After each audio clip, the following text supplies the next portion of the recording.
Greetings and welcome to my Wednesday ramblings. Today is not Wednesday, in fact, it's Monday morning. This week, with many of the other clergy of the Archdiocese, I will be on retreat and unable to do the recording on Wednesday. So I'm preparing it and hopefully it will launch on Wednesday. This is the third and final week of our message series, Our Ability to Respond. In the first week, we saw that the ability of the young men in the story from the book of Maccabees, their ability to face the tormentors and the reality of them being executed was firmly based on their belief in the resurrection. And we heard the comments that each of the seven made, but the four in that particular reading, who spoke about God's presence in their life and what it meant to be faithful.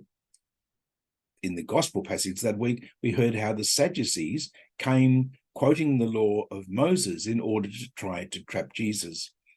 And because of their legalistic or rigid interpretation of the law, they hadn't heard a passage in the beginning of the book of Exodus where Moses is told that God is the God of the living, not of the dead.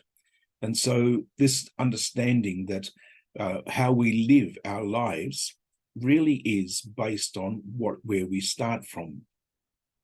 We saw that in last Sunday's gospel, the story of the people looking at the temple and saying how wonderful it was and how grand it was and how terrific it was. And Jesus looks at them and says, this is going to fall down. This is going to be destroyed. This is going to be, there is nothing left of it. But there must be something else that exists that goes beyond just the building. And we're reminded that if we're going to be a church of the future, then our church in the future needs to be very strongly based on our response to the call of the Be Faithful Disciples right here, right now. And so what do we do about making a response that builds the kingdom of God and that supports and develops missionary disciples and living disciples in our community? This weekend, we have the feast of Christ the King.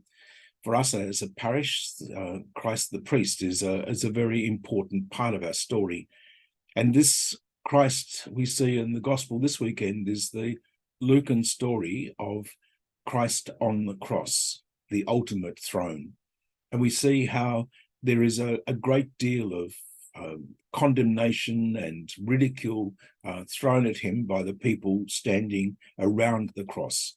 And then there is the story of the thief, the two thieves, one who rejects Jesus and ridicules him, and the other who recognizes that something different is happening. One of the great things of Luke's gospel is this constant call to metanoia and change of heart, and a new response to meeting Christ in our daily lives. The thief did meet Christ, albeit right at the end of his life, but he made a choice, a new choice. Our challenge is, what new choices will we make to build a relationship with Jesus in our everyday? And in the moments that are presented to us, do we see the opportunity to rejoice with Christ? Or do we see an opportunity to look for our own satisfaction or our own needs?